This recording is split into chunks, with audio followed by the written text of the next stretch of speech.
E falando de vinho brasileiro, né, deixando de ser essa tradição concentrada lá na Serra Gaúcha, mas que se expandiu para tornar um negócio bilionário em todo o território brasileiro. Hoje o mercado movimenta mais de 21 bilhões de reais por ano, enquanto toda a cadeia da uva, do vinho e do enoturismo também tem um impacto superior a 26 bilhões de reais na economia brasileira.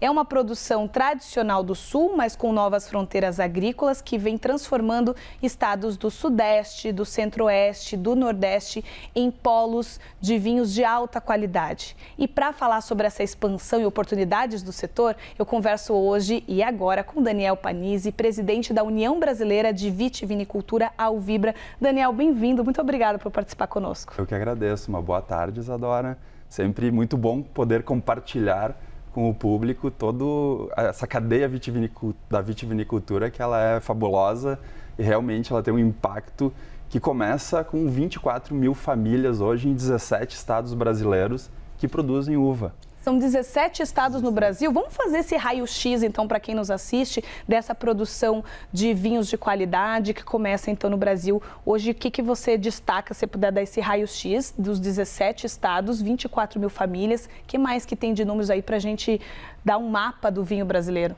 Bom, hoje o vinho, ele precisa, vinho brasileiro principalmente, de competitividade. E esse é um ponto importante que nós precisamos sempre ressaltar. E o setor vitivinícola brasileiro vem trabalhando junto ao Congresso, junto a todos os entes políticos, para que ele seja visto de fato de uma forma diferente.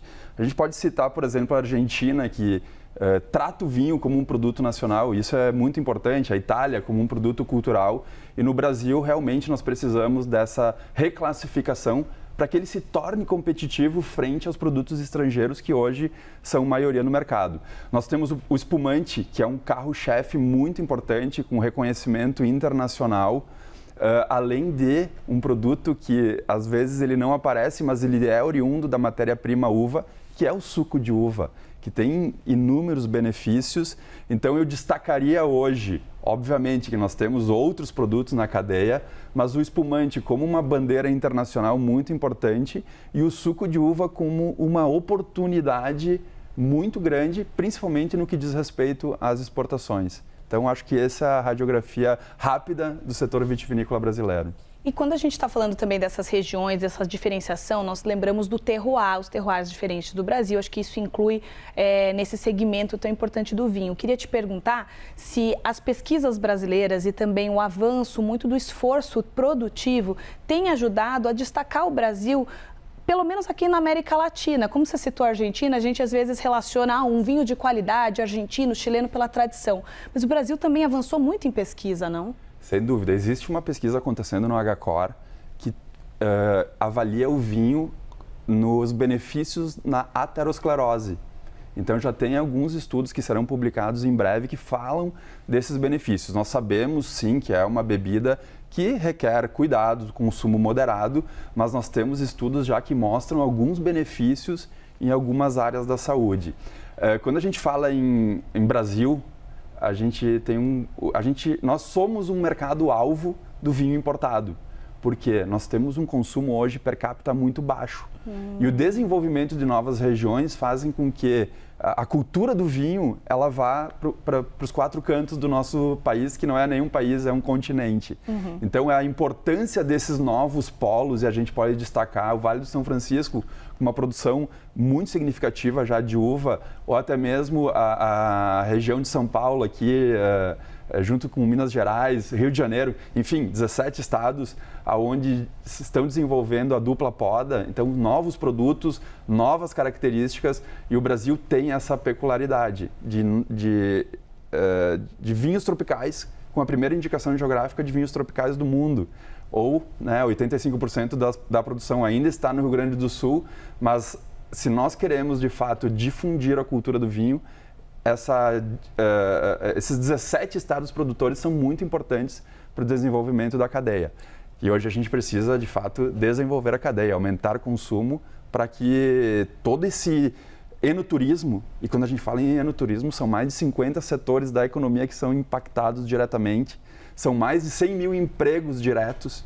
Nossa, Então é muito desenvolvimento. E onde a gente vê o enoturismo em outros países, a gente vê o desenvolvimento não só econômico, mas social de uma região.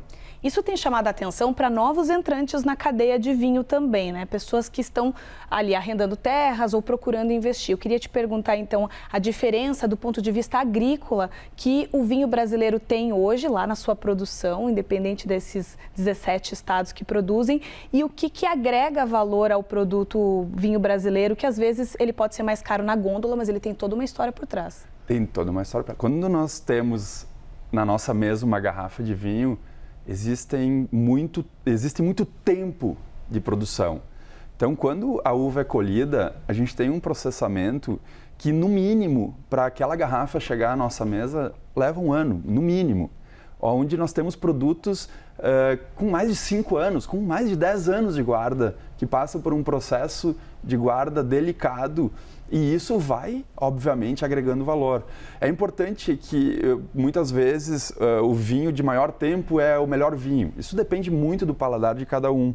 Mas a percepção de valor, por muitas vezes, ela é o tempo. O produtor de vinho, ele pode fazer o investimento que for, mas ele não consegue diminuir o tempo que ele precisa para ter um produto característico como ele escolheu. Então, aí a gente tem inúmeras tecnologias, guardas em barricas de carvalho, e tudo isso volta também para a questão que a gente comentou sobre reforma tributária, sobre acordo União Europeia-Mercosul, onde o setor brasileiro, de fato, hoje precisa de competitividade para que ele possa fazer esses investimentos não somente na indústria vitivinícola, mas também o investimento na agricultura. Porque a base começa na agricultura e toda essa cadeia ela vai sendo impactada até a garrafa chegar à mesa do consumidor. Nossa, esse ponto da reforma tributária, que já está batendo a porta há um tempinho aí, vai impactar as alíquotas e tem a história do imposto seletivo. Queria que você explicasse para a gente como isso influencia versus o investimento que o produtor de vinho tem por hectare, por exemplo, que é um investimento alto, certo? Exato. Hoje o custo de implantação de um vinhedo, em média, de R$150 mil de 1 hectare. Então, é um investimento bem alto quando comparado a outros países. E quando a gente fala em competitividade, o que é importante? A gente está, hoje, o mercado de vinhos finos no Brasil, ele representa mais de 90% do vinho importado. Então, nós precisamos o quê? Ser competitivos em gôndola. Porque tem outra coisa importante que impacta isso, o mercado ilegal.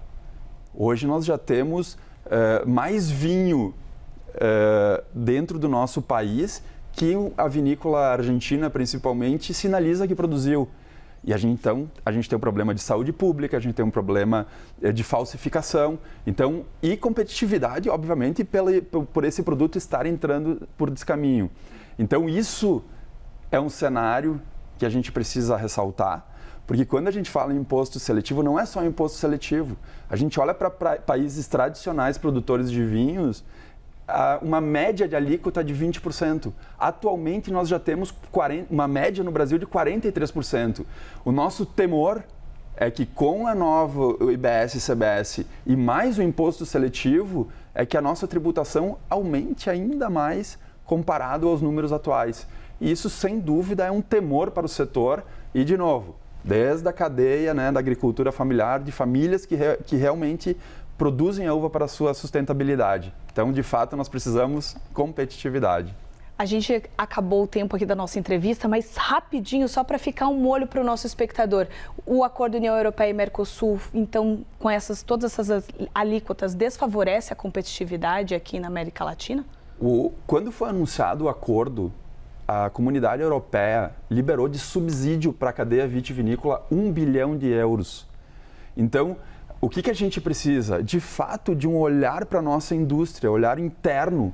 Obviamente que a gente precisa olhar para o externo para entender quais são as políticas de subsídio que os vinhos importados têm, para que, mais uma vez, quando esse produto chegar ao Brasil, e hoje nós não temos problema de qualidade, nós temos mais de 7 mil premiações no exterior dos vinhos brasileiros, mas que quando esse produto entrar com esse subsídio e também com uma redução tributária, a gente possa ser competitivo em gôndola. Hoje nós temos vinhos que chegam na gôndola do nosso varejo a R$20.